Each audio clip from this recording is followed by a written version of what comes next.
Pika, Pika, Pika, Pikachu! Squirtle, Squirtle, Squirtle, Squirtle! The year is 2001.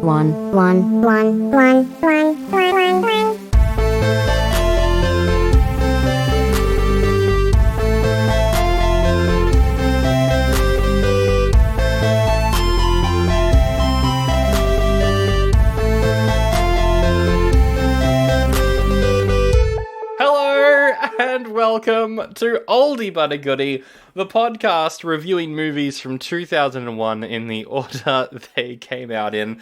My name is Sandro, and I'm out of my depth. Pikachu! And Zach is a weeb. Wow, what? How does Pokemon make you a weeb? Yeah, actually does it's it. just a game. I don't think Pokemon counts as anime, hey? No, because the Pokemon series is a cartoon, not an anime. Pokemon 3, Legends of the Unknown, Entei. You might look it up and be like, it says 2000. We go by the American release dates. It took this movie a full year to get dubbed over and released in America. I'm not surprised in the least, to be honest. Honestly, I'm more surprised that it got released in America at all. I think this was the last one. The last Pokemon animated movie to really get a big release. Oh, okay. And that's probably because it sucks. What did you think of it? Whoa! That's not that bad. It was okay. It was alright. Look, definitely far from the best Pokemon movie. But I still feel like it wanted to be the very best. Like no one ever was. To catch them is my real test. To train them is my cause. Bum, bum, bum, bum. I will travel across the land, searching far and wide. Bam, bam, bam. Each Pokemon is something, something. Gotta buy them all. Nag your parents to buy you all the cards and the games that you'll lose after 3 months. You know it's my destiny, Pokemon. Anyway, etc. Come on, we haven't updated our gameplay since 2001. Oh, the new one actually. Pokemon. the new one actually is it Arceus? That looks pretty good. Yeah. Well, they actually did something different in the last 30 years, so you know. Amazing. They turned it into Monster Hunter. Yeah, a step in the right direction. Holy crap! I'm not buying this one. But if they make a game with improved graphics and, like, storytelling and... You want good graphics on the Switch? Yeah, well, here's the hint, Sandro. Don't make it on the fucking Switch. Yeah, nah, good point. Make it on the Switch, too. Anyway, you can tell this movie has a lot of great content because we're talking about it so much. But yes, I've watched the Pokemon series, though. I've watched that. I play the games. Yes, you have. I've done a bit of competitive. Yes.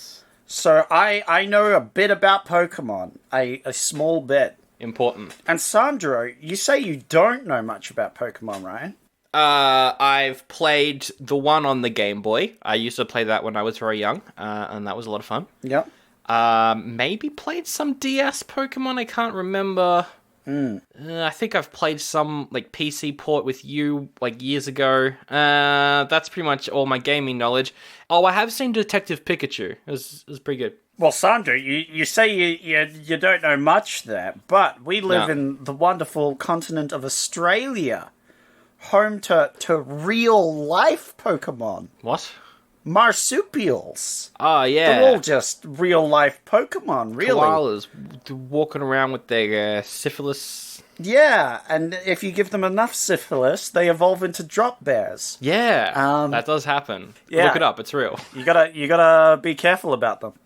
But more importantly, there's a recent article published 3 years ago by The Age. Oh, The Age? Great. I love that we're giving airtime to The Age. Yeah, I am. It's called The Cutest Mutation Gives Pikachu, the Possum, Gold Pass to a Safer Life. Is there a golden possum that's just Yeah. gonna scream at me and tear out my throat when I go to pat it because it looks cute like Pikachu? Yeah, it's going to electrocute you to death. Yay! Yeah, no, it's an orphaned bushtail possum that has a rare genetic mutation, I should say, not disease, that made its fur golden. Oh. So it looks like a Pikachu. So they called it Pikachu because it's got pointy ears. Pikachu. That's Name's great. Pikachu. I like that. I like that a lot. Yeah, we got little quackers. They're like a nice normal type, whereas like kangaroos, they're like they're a fighting type for sure. What are the different... Actually, we'll save it for when we get to the plot of the movie. Yeah. I do have questions about the various types and stuff. Oh yeah. I can tell you everything you need to know about Pokemon. Great. I wrote down a few notes. I could have analyzed each battle Yep. to see what moves they were using, but I only wrote down at one point, Entei was fighting Totodile, and Totodile used Water Gun, which has an 100% accuracy, but Entei dodges it. Oh my goodness. Oh, I know, right? That's ridiculous. I was so fucking pissed. That's 100. He didn't even use Double Team. I know. Or Agility. There was nothing. No. So what should have happened was Entei took the brunt of the hit and was like, "You're hitting me with an unevolved Totodile, probably like level 10. I am Entei. Fuck you, kid." Yeah, Entei is God. I've got, do you want to hear my hot take of this movie right now? Oh, go for it. And you might Shoot. not like this. This might offend you, so trigger warning to you. All right. Trigger warning to just me. My hot take is Pokemon battles are fun in games, right? Mm-hmm. You got to strategize. You got to pick your move, which Pokemon you're going to use next to fight the next one. What you're going to do. It's great. It's good fun. In a movie, turn-based combat is boring. Woof. Now, counterpoint to that, Sandro. Yeah, in this movie, they're not great, to be honest. Yeah. But they can be exciting, as proven by the TV show, which has different battles. But the whole point with those ones is they go into detail about the battles as to what's happening, and they explain what the fuck is going on. See, I'm probably fine with that. I'm probably... Yeah, yes. you would probably be fine. The whole thing is it does that anime thing of it cuts to Brock, who is the resident nerd, and goes, "What's happening, Brock?" And Brock's like, "Well, you see, the Geodude is a ground-type Pokemon, and Pikachu is an electric type. So when he uses his electric-type moves, it does that anime bullshit where it explains the battle while it's going on. Yeah, okay. Where it doesn't do that in this movie, which was No. unfortunate, because we just see the Pokemon going at each other. And if you don't really know what's going on or don't care, it gets pretty tiresome pretty quickly. I didn't care. Yep. I didn't care. My other hot take as well, and this is for not just Pokemon, I really dislike it when people just yell out moves during combat. Because it tells your enemy what you're gonna do. Because, like... Right. Because, like, in this, he's like, Pikachu, use Lightning Bolt. And then, their opponent would dodge the bolt because you just yelled out Lightning Bolt, Ash. Yeah. But here's the problem. It actually makes sense in Pokemon because it's the trainer telling the other thing what to do. That's fine. Why can't they have a psychic link? Yeah, well, only some Pokemon are psychic. And that's actually a plot point in one of the episodes of the show. Okay. Is that a psychic Pokemon and its trainer don't yell out what the fuck they're using because they just use a psychic link, and people are like, "Oh shit, we don't know what move they're gonna use." I love that that's an episode. That's great. a literal That's good. plot point. So there you go. But also, I think there are other Pokemon trainers that just like teach their Pokemon to kind of battle on their own a bit. Well, that's true. This is the other thing that I had about this movie. All the Pokemon are dumb. Yeah. Aside from, like, Charizard, Entei, and Pikachu, they're all dumb. No, Entei's definitely the dumbest of all of them.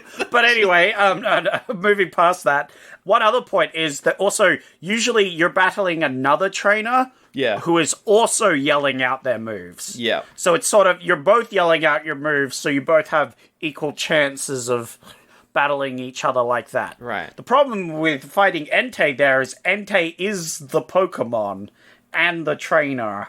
So he wasn't exactly saying, "I'm about to use Focus Blast." It just Focus Blasts. So I guess what you're saying is this was a terrible movie to start off my Pokemon journey with.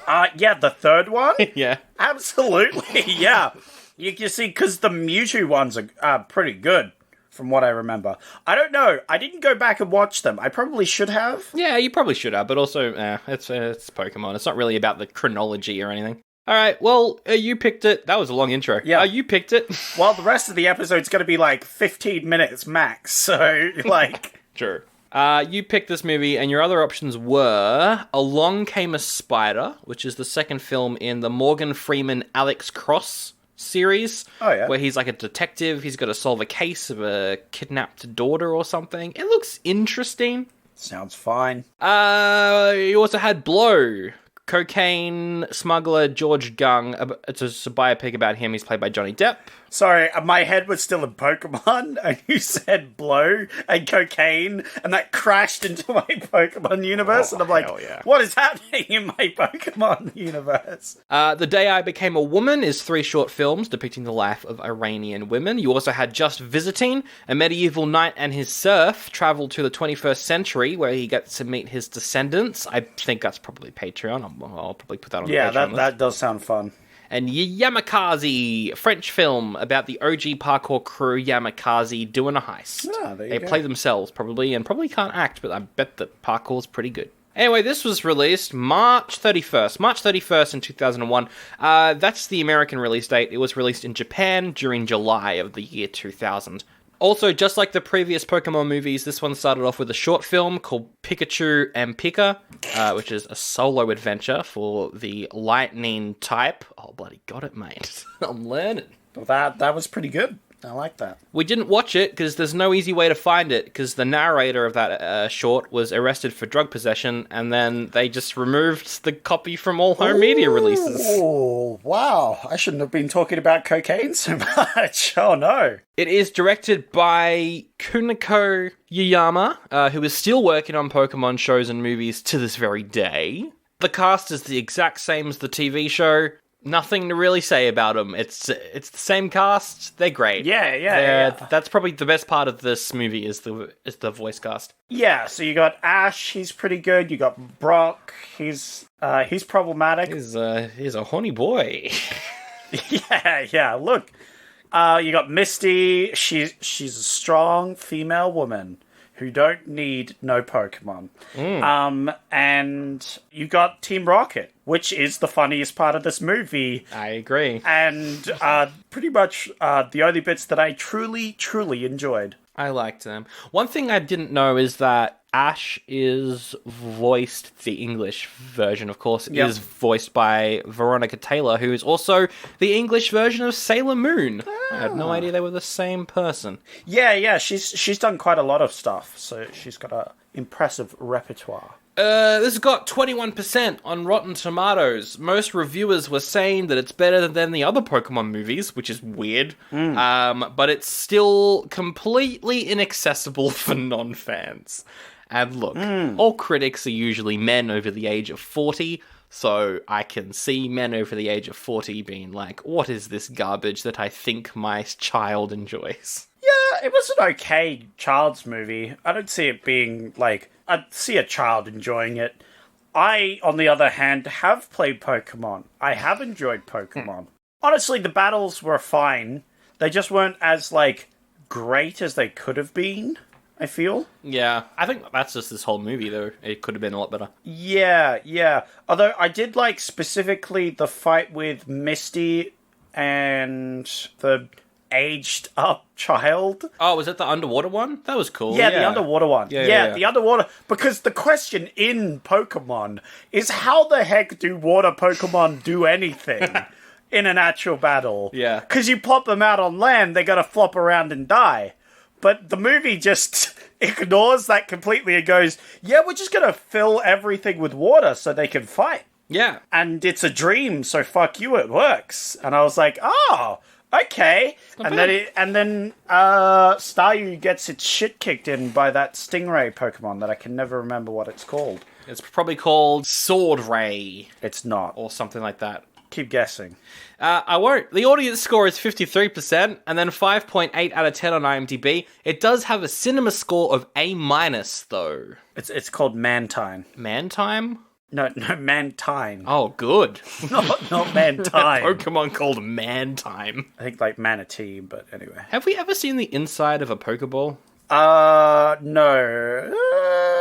I'm sure there's some depiction out there of it on the Pokemon. There's a lot of Pokemon stuff. I haven't seen it. There's a lot of fan theories as to what happens in a Pokeball. Oh, wait, no, here we go. I think I found one right here by Mini Ninja. Very professionally drawn depiction. All right, so he's got a chandelier. He's got a sofa. He's got a living room. He just kind of hangs out in the living room with a pair of glasses. He's looking quite cool. He's got a HD TV, specifically HD, not 4K, just HD. I guess Ash doesn't pay him too much. He's also got a Wii. Yeah, of course. I wonder when this was drawn. Yeah. In the basement, because he's got a basement in the Pokeball. Mm-hmm. You go down some stairs, and there's a toilet. And then right next to the toilet is what appears to be a barrel of beer. Nice, that's my Pikachu. What a bloke. So I reckon that's... Yeah. I've just sent it to you on Skype. I think that's a pretty accurate depiction of the inside of the Pokeball. You didn't describe the fact that this was an MS Paint painting and the artistic quality was not there. Also, the beer barrel appears to be pouring wine into a wine glass. I was going to mention that. Anyway, I will mention in most Pokemon games, there is a console of the latest generation of Nintendo stuff. So in the latest Pokemon games, you have a Switch in your house. That's pretty clever marketing, actually. Yep. Although pointless, because if you're already playing the game, I think you've won. Yeah, because Nintendo don't put their stuff on other platforms. Nope. All right. According to Box Office Mojo, this cost anywhere between $3 million and $16 million. So really, it cost money. That's the information we get from that. Yep. Like, animation is expensive, but this also wasn't super high quality animation, so... It's like slightly more epic than the movie, than the show. So I guess it cost more. Oh, the actual animations were pretty good. Like I'm not gonna say CGI, but like. Oh yeah, like yeah. Like the 3D animation, I guess. Yeah, the 3D animation was pretty good. Like with the Unown and stuff. Yeah. It works a bit better in a cartoon because everything's not real anyway, so you don't have to worry about trying to blend 3D objects into the real world. Yeah. So it looked pretty impressive when it was happening, so I was like, oh, that's not bad. But you gotta guess how much it cost in the worldwide box office. So what do you think it made? Cost or made? How much it made. Who knows how much it cost, to be honest. Yeah, first I have to guess how much it cost. I'm gonna say around 5 mil. Yep. Then I have to guess how much it made. I'm going to say 30. Ooh, okay. Around 30. I've got the worldwide numbers, though. Not just America. It's worldwide. Not just America. Oh, then it's going to be a lot more. I think it's going to be like 137 mil. 137. You got one of those numbers correct. Was it the one? Made 70 million. Oh, okay.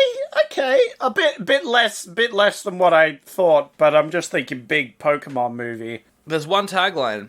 All right. What voice should I do it in?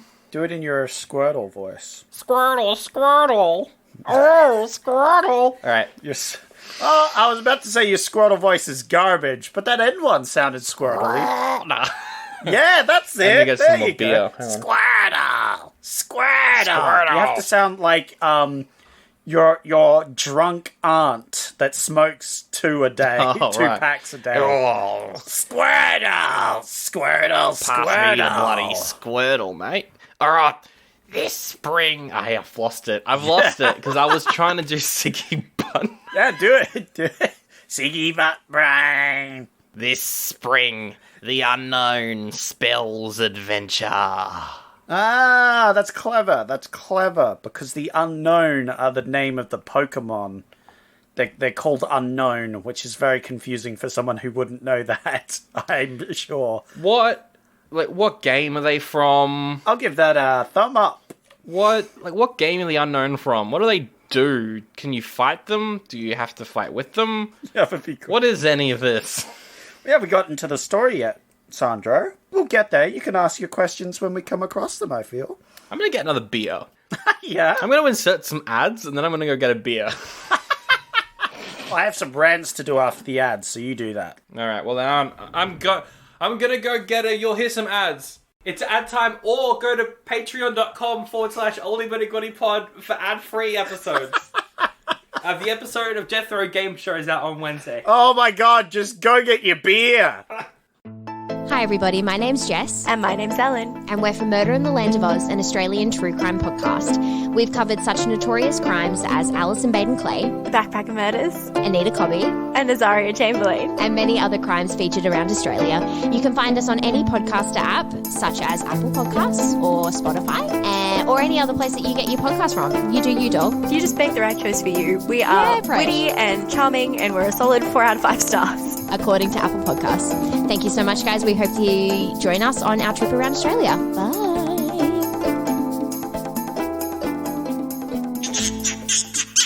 That's Not Canon Productions podcast.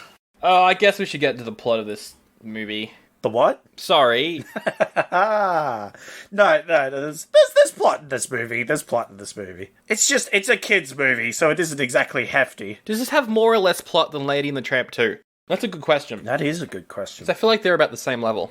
They're about the same level, yeah. I prefer Lady and the Tramp 2, though, because of nostalgia. Yeah, Lady and the Tramp 2, though, just did the same-ish plot, but in reverse, right? Yeah, it was the same sort of thing as the original. Yeah, instead of dog wants to be family dog or whatever, it's the opposite of family dog wants to be street dog, but Yeah. learns family good. So the movie starts with a original story for the villain. Her name is Molly, and she's 6 years old.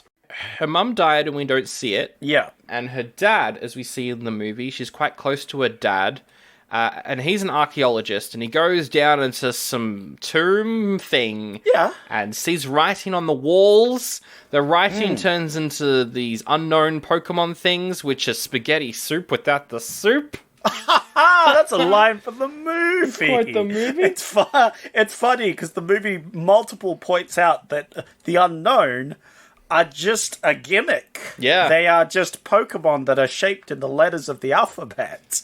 And they send him to a Cosmos thing, alternate universe place, prison. Now, Sandro, did you have some questions at all? Any What questions so is far? any of this? And I was like, I want to get some information before the episode. So I messaged a friend of the show, Valaris. I was like, you know Pokemon stuff. What are the unknown? And she was like, I don't bloody know. Don't ask me.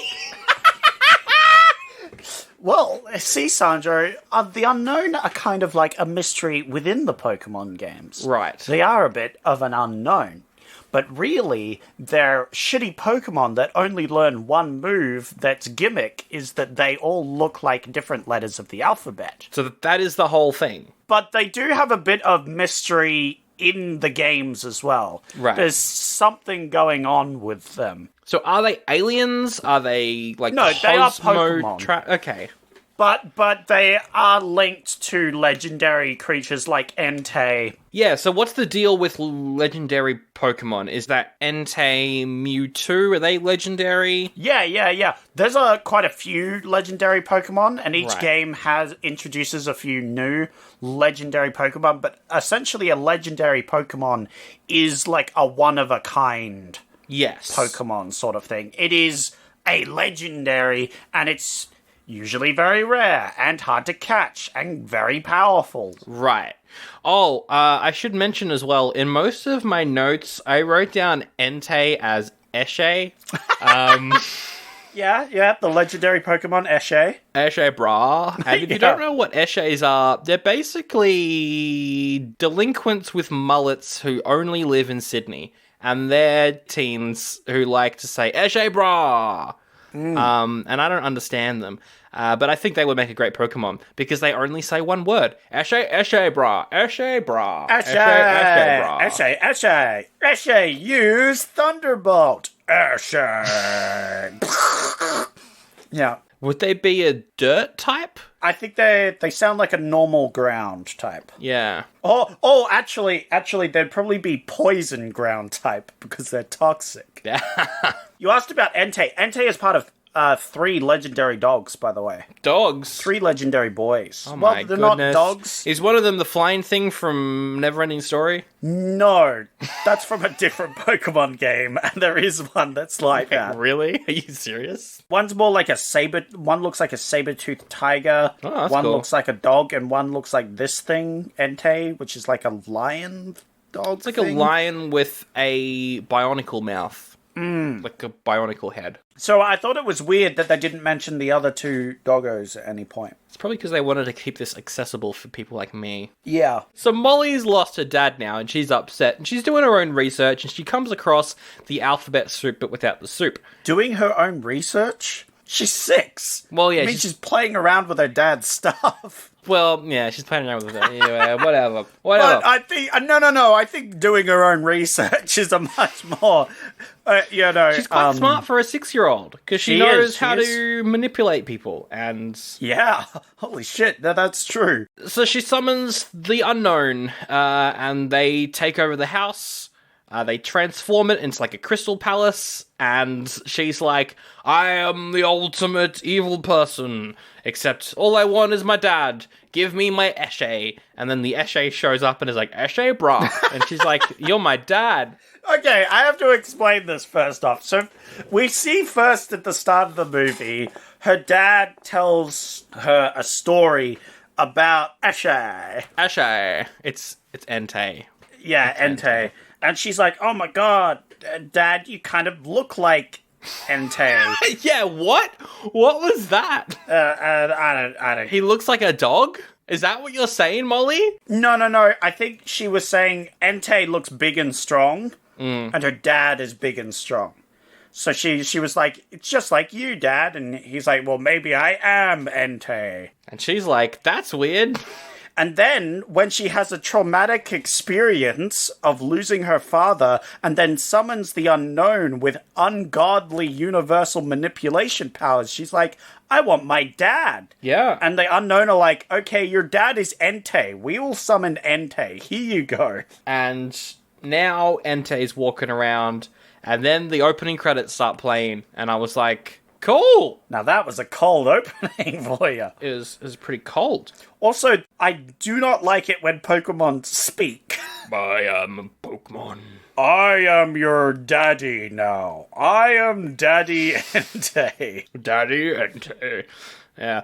So then we cut to Ash and friends. We get some narration, which really threw me off, of some guy being like, and Ash and friends are walking around the lands. It's from the show. Every episode opens with that narrator. Brock walks up to some random girl and is like, be my girlfriend. And she's like, get lost. So they fight with Pokemon. Whoa. It's Pokemon battle. No. Ash fights her. Not Brock. Not Brock. He's not that desperate. And we get a revised version of the classic Pokemon theme tune, which has some lyrics that are wild. So it's a whole new place with a brand new attitude, but you still gotta catch them all. But everyone wants to be a Pokemon master. And be it was the best cool. that you can. It was definitely nowhere near as good as the original. I just hate the line, it's a whole new place with a whole new attitude, and you've still got to catch them all. That describes every Pokemon game that's come out for the last, 20 years, though, so it's pretty accurate. Here's the question. Do you really have to catch them all? No, I never have. How about you just stop trying to catch them all? How about you just let them roam and be free? I think the Pikachu is kind of like a cat, and wants to be a pet, wants to be taken care of, because Pikachu is lazy. Yeah. Like cats. But the others, I feel like, it's like trying to take a crocodile and make it your pet. Crocodiles are going to do better on their own where they can murder freely. If you make a crocodile a pet, it's just kind of defeating the whole point. Well, here's the thing, Sandro. The whole point of Pokemon is to train them up so they can battle and murder each other. So really, the crocodile's more of an appropriate pet than the cat. So really, Sandra, I think the Pokemon series has a good point. Are you saying that all these Pokemon have been asking for it? Are No, you victim good blaming Lord, these no. Pokemon? There are the creatures like that are just like basic animals. Some of them are just horses and cows. Yeah. They don't want to murder. They're just chilling. You know what I would love is like a Pokemon origin story. The first ever person to be like, hey, I've got a good idea for a game. You see all these animals running around? Let's make them murder each other. Yeah. Hey, well, at least you can take solace in knowing that you can capture literal God itself and use it to fight other Pokemon in the Pokemon series. Wait, who is the Pokemon god? Arceus. What is Arceus? You can capture Arceus and fight other Pokemon with God. You can fight Pokemon with... Oh my goodness. Wait, no, that's Arceus. Or is Arceus god? No, Arceus is God. It's pronounced Arceus. Oh, so I've been saying the name of that new game wrong the whole time. No. Actually, it's also the other pronunciation. It's up to interpretation. I hate Pokemon. Because the Pokemon games have pronounced it both ways before. It's like the Dune. Yep. And they keep changing the pronunciations for stuff.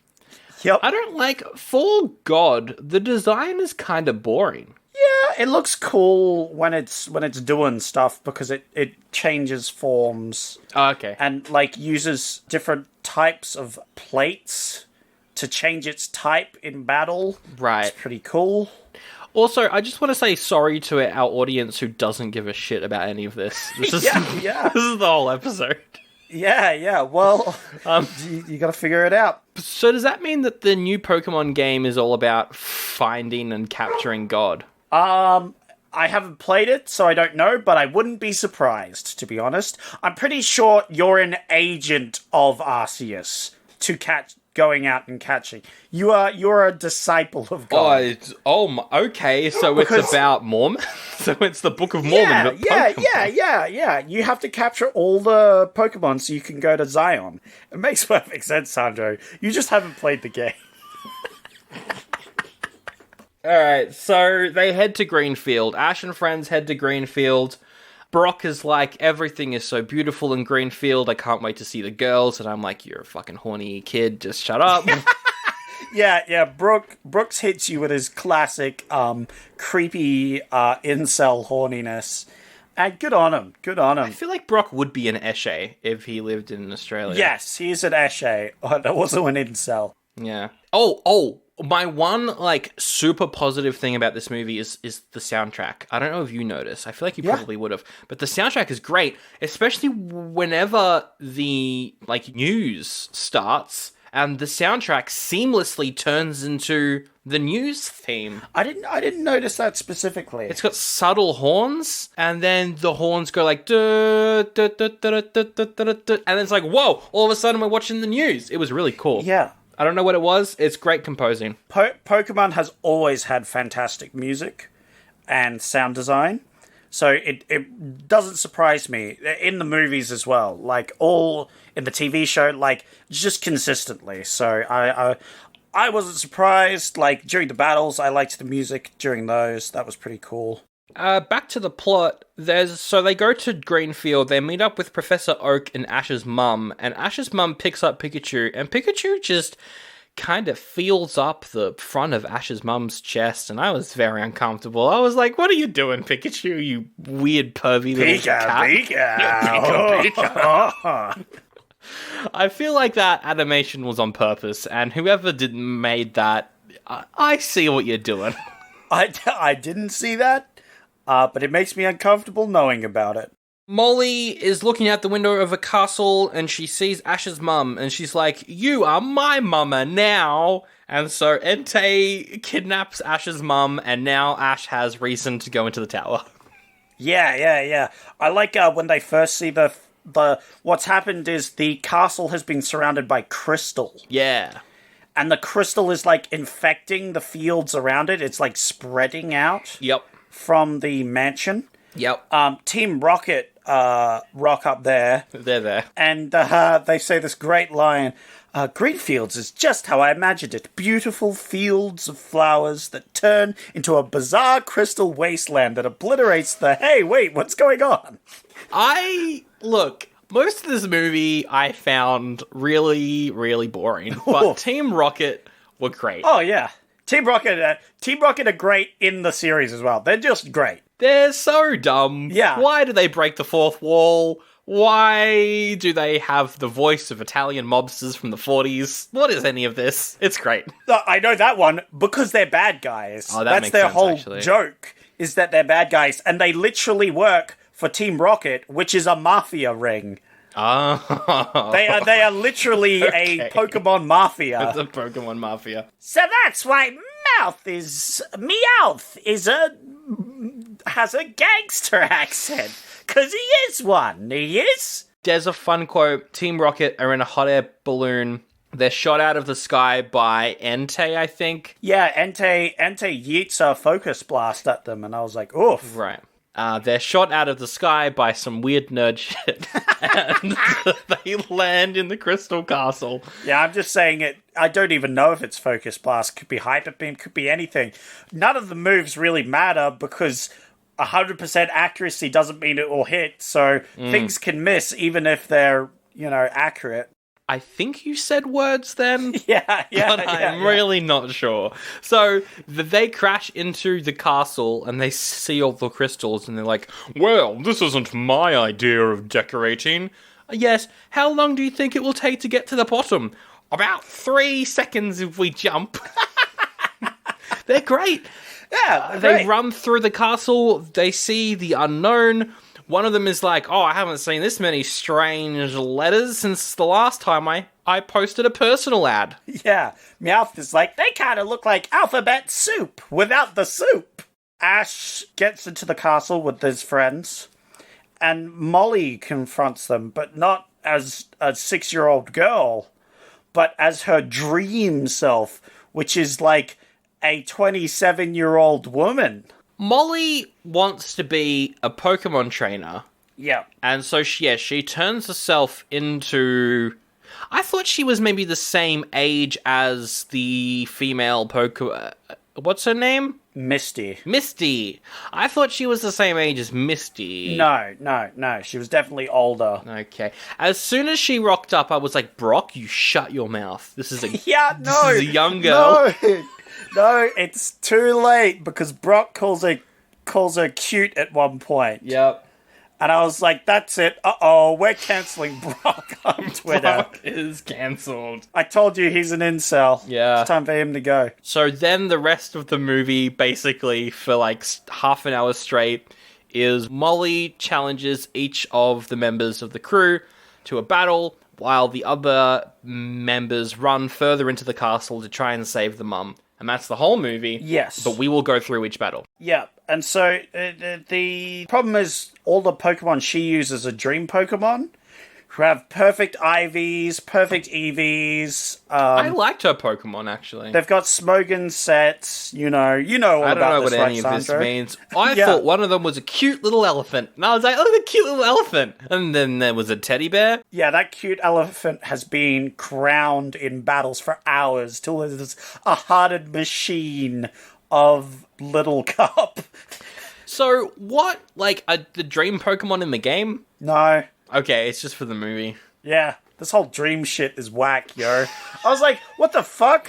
Wait, so Entei isn't the real Entei? It's just a fake dream Entei? That made the movie so much worse for me. I was like, wait, this isn't the real Entei? It's just her imagination? Then they fight Misty, so then Molly versus Misty underwater battle, which I thought was cool. I That's also pretty liked cool. the effects they used on the voice actors to kind of signify that they were underwater. It was a very soft kind of like noise. I thought that was really good. I like it. The underwater Pokemon battle was cool, because as I said, how do underwater Pokemon battle? They have to do it underwater, right? So how does it work on land? We'll never know. They never explain. But the next battle is between Ash and Entei. But before we get to that, there's a very key moment that I think really, we need to just go in depth about. And that's when Team Rocket are swimming through this fake water. And one of them's like, how can we breathe underwater? And the other one's like, oh, there's some questions that you shouldn't ask. And then the Pokemon guy says, oh, I've got a question I shouldn't ask. Do you think we'll have a bigger part in the next movie? It was a good joke. Does he always break the fourth wall? Yeah, they break the fourth wall on occasion. Not all the time, but they'll do it occasion. They are comic relief after all. So was that like Mouth's Meowth. power Meowth. that he understands that he's in a TV show or Yeah, he can or a also movie? talk. He's like the only Pokemon that can talk. That then brings up the question, because he's the only Pokemon who can talk, he's the only Pokemon who can say that he's in a TV show / movie. Does that mean every Pokemon know they're in a fictional piece of media, but they can't say so because they only say their names? Maybe. It's all connected. Well, it is all connected. They're part of the same series. All Pokemon know that they're... And that's why the Pokemons are fine with being enslaved and forced to fight each other, because they know it's nonsense and that it doesn't matter. It's not real. It's in a piece of entertainment. I think it's just a cartoon show. This is such a fucking terrible episode. So, yeah. No, it's a good joke. I do like the... I think you'll get a bigger part in the next movie, which was pretty great. Yeah. I like that they're there, though. It's cool, because it's the same voice actors, and I think the voice actors getting more money. Those ones particularly, they're great.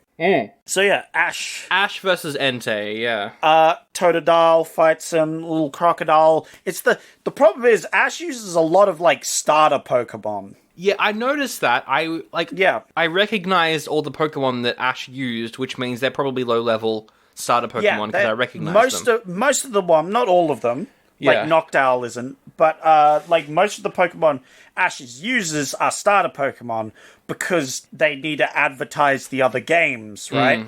Of course. It's like, look, Ash had this Pokemon. You can have this Pokemon too. Go play the game, dummy. Yeah. But he doesn't evolve them very often. Like Pikachu, classic. The whole thing is he loves his Pikachu, so he doesn't want it to evolve into a Raichu. Charizard's one of the few ones that did evolve. Yep. But because Ash, this is canon by the way, because Ash is such a shit trainer, right, he can't control Charizard. Right. Charizard just fucks off because Ash is such a low-level trainer that Charizard doesn't follow his orders. I was wondering why Charizard wasn't hanging out with them. Yeah, Charizard's off on an island with his missus for most of the movie until he's needed. Yeah. And I was wondering why that was. Okay, so we just left Ash. It's literally because there's an in-game mechanic in the Pokemon universe, which is if you don't have enough badges, you can't order around higher level Pokemon. Right. Because occasionally they won't follow your orders. He has that problem. He can't control Charizard. But most of the other Pokemon are unevolved garbage and shouldn't win a fight ever, but somehow they do sometimes. Water Gun misses Entei, which is bullshit. Yep. 0 out of 10, worst fight ever. But then Charizard comes to save the day. Yeah, because Entei pushes Ash out a window. He pushes him out a window and he's gonna die. And that's the end of the series, because Ash dies, and the mother is enslaved forever. Yep, in a crystal palace. Yeah. No, Charizard flies in rather, and saves him. He saves him. I don't know how, was Charizard on his way there? Or did he hear that Ash was falling out a window and just kind of teleported? I think, if I remember correctly, Charizard saw it on the news. Oh, that yeah, he he was did. In trouble. Yeah, which is very stupid. I think in the news scene, we also see someone else watching it on the news. Maybe it's Professor Oak, and he's got Mr. Mime or something walking around. Yeah, Mr. Mime is an abomination upon God, and we shall not mention him. I absolutely adore, not Mr. Mime as a Pokemon, but the Mr. Mime scene in Detective Pikachu is one of my favorite things I've ever seen. Oh, that is funny. Yeah, only because Mr. Mime is an abomination of a creature. So there's a big fight between Charizard and Eshe, bruh. Yep. Pretty good. Ash almost falls out the window again because he's pushed towards the window, and he's saved by not only his friends but Team Rocket. Aww. Yeah. Because Team Rocket are like, without the main character, we don't have a job. Yeah. And I'm like, that's fair enough. Can't fault you there, Team Rocket. I like that they know that they're not their main character as well. Good Yeah, on them. yeah. Like, most people would rebel against that, but they're happy being side characters. I would be very happy being the villain of a TV show. Yeah. Like, I'm always going to get my ass whooped, but I'm coming back. Yeah. You know? Every single week with a brand new dastardly plan. Yeah, some convoluted contraption, which is Team Rocket's MO. They love their convoluted contraptions and plans. So then, Charizard's about to be killed by Entei. Yeah, holy shit. Entei's about to break fucking Charizard's neck at one point. It's crazy. I was like, holy shit, this is about to get real dark if I hear a snap. And then Molly walks up and is like, "Don't do this, Entei. I don't want any deaths." And Ash and his team are like, "Wow, that was a great decision. We may fight each other, but we're always friends at the end of the day. You'd be a great Pokemon trainer, Molly." And Molly's like, "Oh, okay, I've decided to turn good now, by the way, because you said that. Thank you." Yeah, well, wouldn't you also be like, yeah, 6-year-old child, you'd be a great Pokemon trainer. Please don't fucking kill us. Come join us. Like, honestly, most realistic part is when they're going, wow, you're so great, Molly. You should totally be a good guy and not fucking murder us. You know what? I would love a movie set maybe 6 years after this where Molly has continued to be a Pokemon trainer, but she always pushes the limit. She, like, murders the opponent's Pokemon. Yeah, and, yeah. like, if the trainer runs out of Pokemon, she's got her own knife and she just stabs them or something. Jesus, okay, yeah. And she's just this murderess. Here's the thing, right? She doesn't need to kill them. No, she does, because... No, because in canon Pokemon, you rob your opponent if they lose. She robs the Pokeball and she throws it into the fire. And then we hear the screams of the Pokemon. Yeah! Now we're talking. Anyway, they tell her to come join the team, so she does. But then the Unown are like, "What? This wasn't a part of the deal." And they start doing something, and I don't know what it is, but they got to stop the Unown. What are they doing? Some force fields? Well, they are psychic-type Pokemon, so Right. pretty much whatever bullshit they fucking want, apparently. So dumb. And then Entei's like, "Oh, I've got to take down the force field. But as soon as I do, the place is going to blow up, so I'm going to sacrifice myself to kill the Unown." Which it would be very dramatic if you weren't imaginary. But it's got the voice of her dad. Yeah, well, that's true. That is the traumatic bit, right? So Molly watches her father die for the second time that week. Second time in a row. And then the Unown, they don't even die. They just go back to their own random world. Yeah, their dimension, yeah. And that's the movie, pretty much. Yep. There's like a post-credit quotation marks where the dad comes back so you know he's not dead. It's so that you didn't see a dad die in film. And all good movies have a dad die in them, so that means this must be a bad movie. Yeah, that's what I was going to say. I was almost going to give this the Dead Dad Award, but they brought the dad back. So, unfortunately, the dad lived. I'm trying to figure out what Pokemon 4 is. So Pokemon 4 is called Pokemon Forever. I hate that so much. Yep. The Iron Masked Marauder and Selby. I guess the dad doesn't show up in that, No, I don't think anything in this movie comes back. which is good, because I don't want to play touch Pokemon ever again. We should watch the good ones at some point. Mewtwo's pretty good. Like, for Patreon? I mean, mate, like, if you audience members enjoyed this, and you want more of this, then maybe. Yeah, but I think that's like a good movie where you can sort of figure out what's going on. Whereas this one just had a nonsense story to begin with, let alone trying to figure it out. Where the other one is like, hey, I'm a genetically bred super Pokemon, but I think humanity is fucking awful. I'm Yeah. going to try and murder them. And we're like, well, hey, we need to stop this Pokemon that wants to murder all the... That's a more compelling story than Dream Daddy Pokemon I wants think, to fucking... actually, I think a movie where you capture Dream Daddies is a great idea. Put Dream Daddies inside of your ball.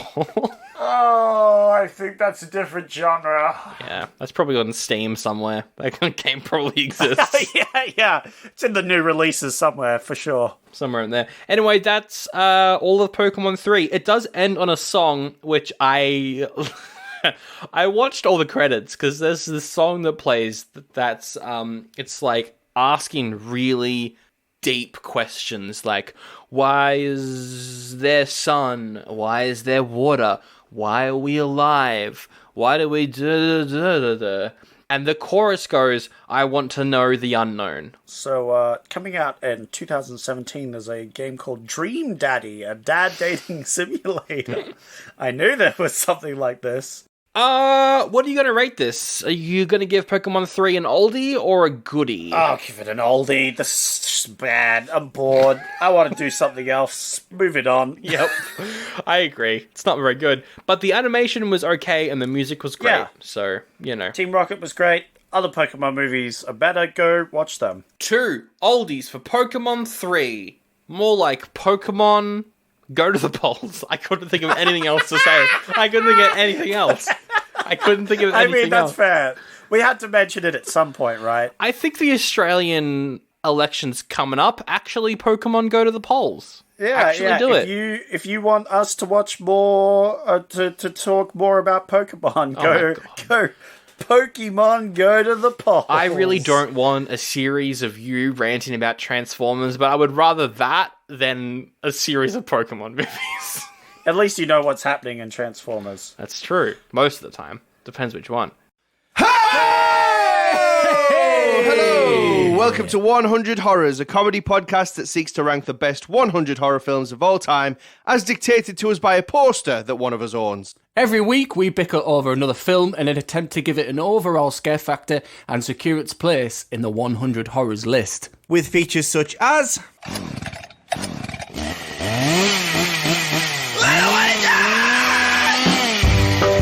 But at least I won't die like that. And...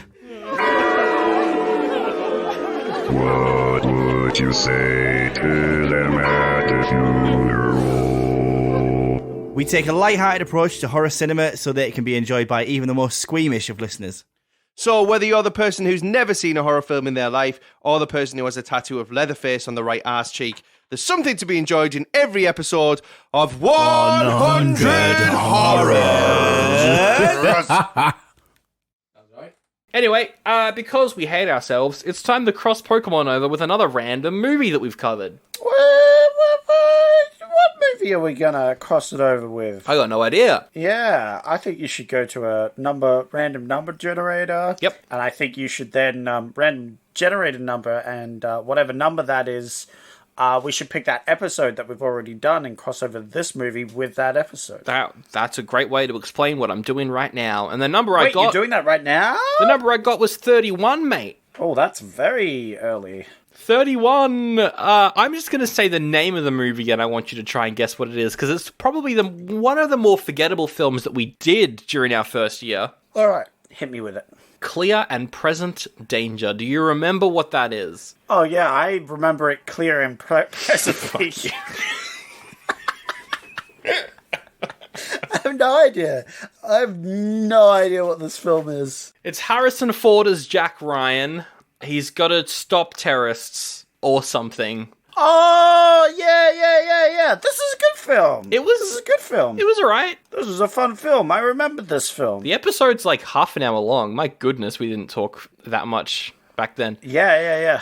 We did really short episodes back during our first year. Remember that? Yeah, we should have kept it that way. Alright, so Jack Ryan is... what is this? So, well, okay. Oh my god. Here's how it goes. So you have our main character Harrison Ford. Is he old Harrison Ford or like 90s Harrison Ford? We'll say 90s because I want him to do more parkour, and he's not doing that at this age. So what's going to happen is Tom Clancy, he's an agent, that sort of thing. Jack Ryan, not Tom Clancy. It's Tom Clancy's Jack Ryan. Nope, Tom Clancy is what I'm calling him. No, I don't. Yeah, so the Soviet Union create Pokemon.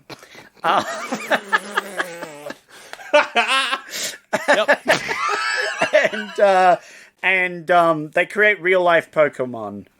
And they're going to use them to take over the world, obviously, because that's what you do. And one of them is a nuke as well. Well, they could just use Magmar, who's a Pokemon that's canonically hotter than the sun. Cool. Lock it in. So Magmar is like a slug snail Pokemon that's also on fire. Whatever.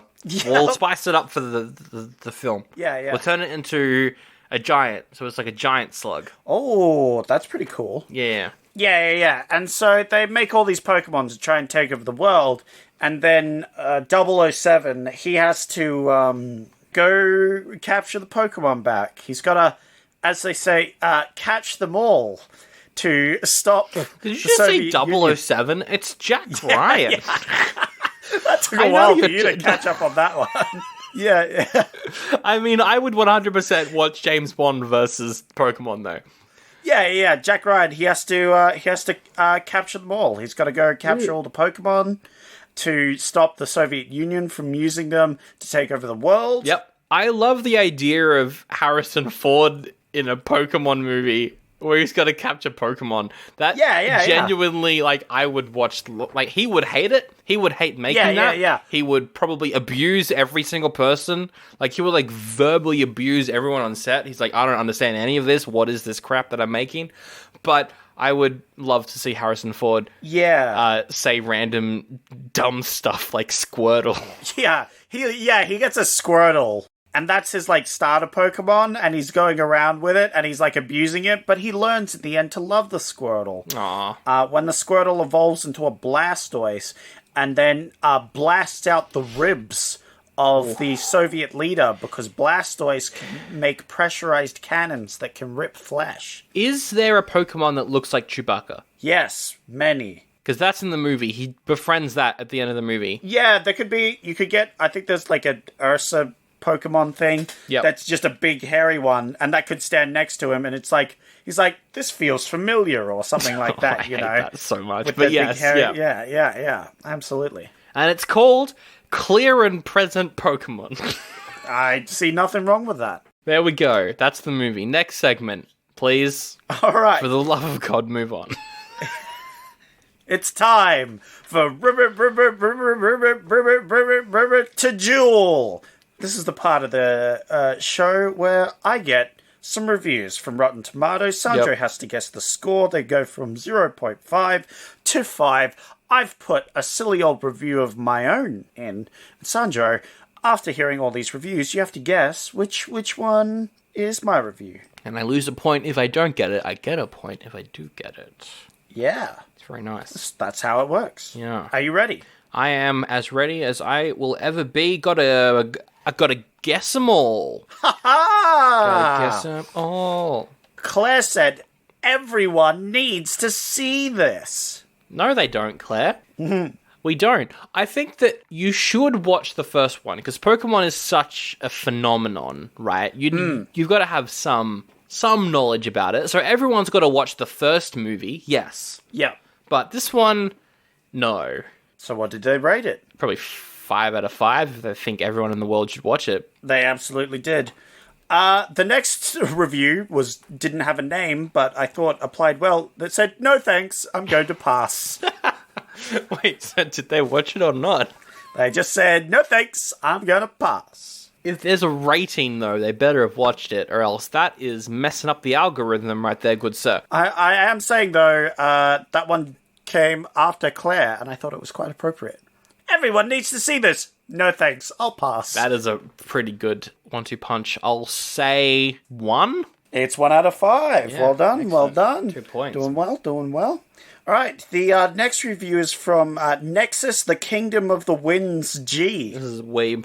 One of the funniest Pokemon movies. Quite impressive. Aside from Team Rocket, there isn't really any jokes and... Smells like Teen Rockets. Smells like Teen Rocket.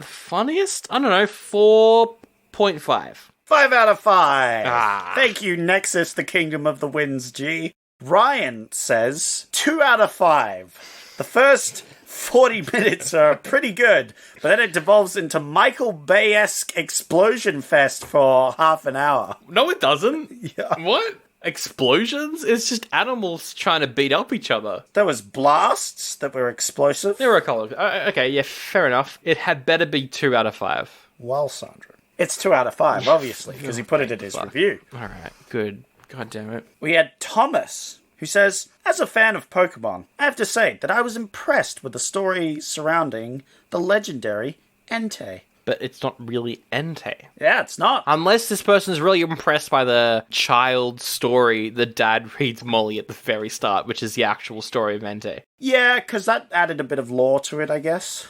I will say that is a 3.5 out of 5. Oh, very close. It's a 4 out of 5. You're doing quite well, though, so far. Yeah, I've got 3 points. Not too bad. And finally, Ryan says, boy, I loved Pokemon as a kid. I watched some of the show and thought it was good. This isn't. It's fine. Oh, okay, not too bad. I like it.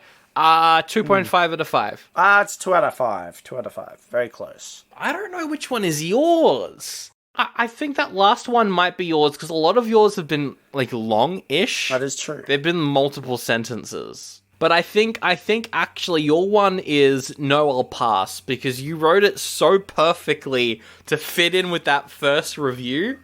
I don't believe that would be the top review, and then the second review would be that. I think so, Sandra. Do you think you're I think you've been meddling a little bit, so yes, I'm gonna guess that one is yours. I think you're so clever, but you're fucking wrong. Oh, lost the point. Lost the point. I don't know then. Which one is yours? Maybe the last one? Yeah, it's the last one. It was the last one. Yeah. You can get your point back. It was another long one. You keep doing long ones. Yeah, I like the nice little long one, because I want to put something funny in. Well, there we go. That's the episode right there of Pokemon 3, the movie. If you've made it this far, I applaud you, quite frankly, because I almost quit. Yeah, that's fair. No, it's fine. It was a fun episode. If you like the show, though, and you want to recommend it to someone who maybe does actually have knowledge about Pokemon and can tell Zach whether or not he's right or wrong about any of his Pokemon I'm stuff. absolutely wrong, but please tell me. Yeah, please do. Get in contact. Because it helps the algorithms out if you type comments in and rate the show. Please give us 1 star and comment how wrong I was about all the Pokemon facts. Oh, you can give us 5 stars and say how wrong it was. That's fine as well. No.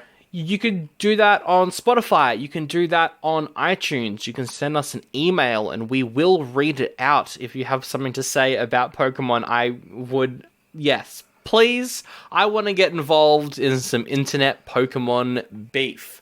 We are on Facebook. We are on Instagram. As mentioned earlier, we are on Patreon. We've got a brand new bonus episode coming out on Wednesday of an 80s movie called Death Row Game Show. Oh, yeah. I'm excited for that one. Yeah, it's going to be interesting. I've got no idea what to expect. Patreon.com/oldiebuddygoodypod. Shout out to That's Not Canon Productions, that'snotcanon.com. Yeah. Check out other shows from them. I would recommend the 100 Horrors podcast. Ooh. Great British horror podcast, kind of doing what we do. They've got a similar vibe. Oh, that's cool. And also thanks to Josh Cake for our theme song as well. Always good to shout him out. Love me a bit of cake. So, Sandra, it's time for you to pick next week's episode. Excellent. We have a few choices. We have Bridget Jones's Diary. Oh, I've heard of that. Yeah, Bridget has a diary and writes about her adventures dating Colin Firth and Hugh Grant. Yeah, it's a pretty fun rom-com. I think I watched it on TV back in the day. It's alright. We have Hounded, another Disney Channel movie about teens getting haunted by a nightmare of a dog. What? Just Nightmare on Elm Street, but it's a dog. But it's a dog? Okay. That's pretty terrifying. I found dogs more scary than humans. They can be. Especially if it's got, like, long finger Oh, paws. yucky. We have Joe Dirt. David Spade plays a loser Ugh. who goes on a long journey to find his parents. That sounds... David Spade is in Adam Sandler movies, I think. So that's a pass from me, dog. Yeah! We had Josie and the Pussycats. Oh, yeah. Josie and a band discover their record company are hiding subliminal messages in their albums. I have always wanted to watch that, so that would be fun, actually. Oh yeah? It's hard to find because I think it bombed, so it's hard to find copies of it, but I really want to watch that movie, actually. Hey, it says here the comic characters. Yep. Did you read these comics at all? I'm a big fan of Archie comics, yeah. Oh, wow, that would be fun. And then we have Kingdom Come. A dysfunctional family reunite to mourn a dead family member. Yeah, okay. Well, Bridget Jones's Diary is good. Hounded could be fun, but I really don't want to pick another Disney Channel movie, so I think I'm going to go for the one that I've always wanted to watch, but never really had an excuse to, Josie and the Pussycats. I love Archie comics, and I hate Riverdale, so I really want to watch some live-action Archie comics that's not the TV show Riverdale. So I think I will pick that movie. I'll pick it. All right. And I love Sabrina the Teenage Witch. That's another Archie comics character. Oh, is it? Oh, shit. I didn't know that. I used to watch Sabrina. Yeah, it's that whole world and the animated stuff. Wow, that's crazy. What stuff is in all this? It's like Archie, which is the ginger guy with freckles, and he's got crushes on Veronica and Betty, and they're all getting up to mischief, and Jughead's wearing a beanie, and he's asexual, but not in the TV show. What? And he's really cool, he's a big old nerd. What? And there's Josie and the Pussycats, they're the band, but they're also in space sometimes. What? And, in one comic book series, Archie fought the Terminator and the Predator. That's pretty great. I could get down with that. And then, there's Sabrina. She's doing magic, and no one really questions it. She's just there doing magic. Yeah, I was about to say, that's a bit left field for this.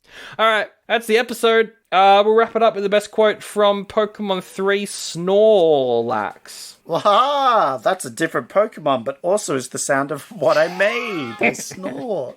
I don't know what my favorite quote is. My favorite quote is, I got a question I need to ask. Do you think we'll get a bigger part in the next movie? You know what? Mine's just going to be that song, because I found it really annoying, where it was like, it's a whole new world with a brand new attitude, but you still gotta pay for everything and buy all the games and all the new Pokemon and all the cards and all the toys and all the plushies and everything so that you can be cool in your friend group. Yeah, that's right. I hope at some point we do a movie about rampant capitalism and advertisement and how that's bad. Oh man, I really want to do that soon. Yeah, that would be fun. Yeah, that would be good. I really hope that we already recorded that, but we're recording this afterwards.